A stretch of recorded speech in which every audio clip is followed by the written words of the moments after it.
At idadagdag ko na rin pala mga kaibigan yung mga steps, yung mga ginagawa natin pala sa barrel installation para sa content na to or sa video na to.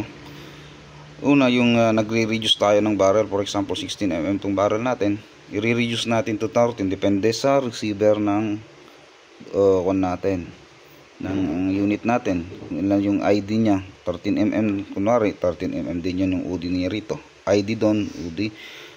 And yun yung nagbabawas tayo ng, nagre-reduce tayo ng OD o outer diameter ng barrel. Pangalawa is yung naglalagay tayo ng barrel seal. Naglalagay tayo ng o-ring dun sa loob. Ayun pa, makita. Ayun. Naglalagay tayo ng o-ring for sealing factor every time na puputok tayo. Then pangatlo is yung maglalagay tayo ng o-ring ulit dito sa outer. Maglalagay tayo dyan para hindi magli-leak or puputok backfire. Magba-backfire yung ating unit. Yung pang-apat, yung stopper ng magazine. At pang-lima, magbubutas tayo rito para sa transfer port, yung paglalabasan ng hangin pupunta sa likuran ng projectile natin.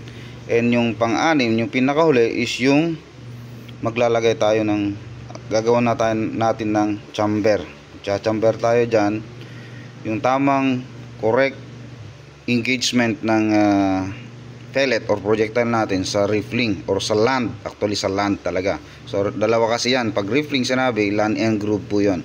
So yung land po, yun yung nagre-create or responsible kung bakit may marka, may nakikita tayong marka dun sa mga projectile natin pag tinutusokan natin yun or pag lumalabas yung bala.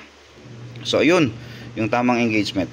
Yung dalawang pinakahuli na sinabi ko, yun yung pinaka maingat po tayo. Dapat marunong yung gagawa.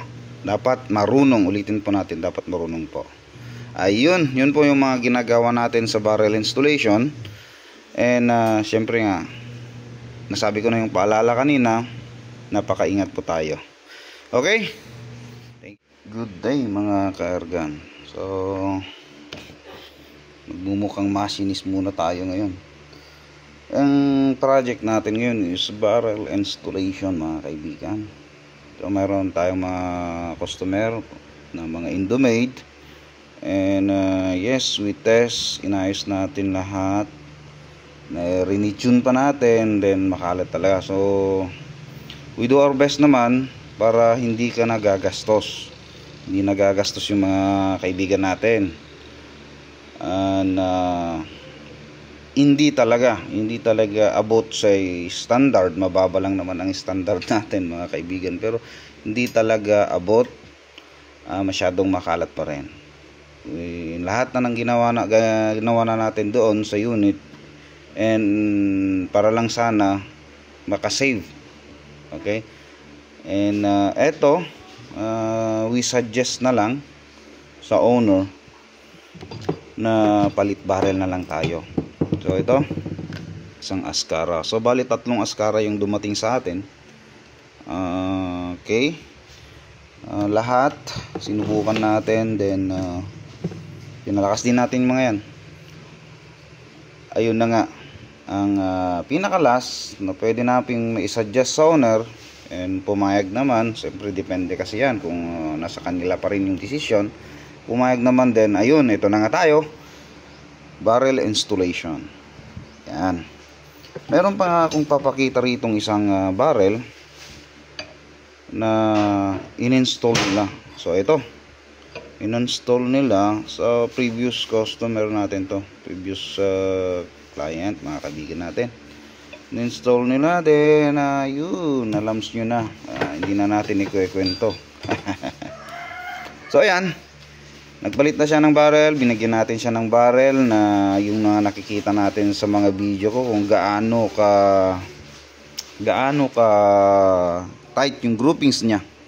So i-install natin pala.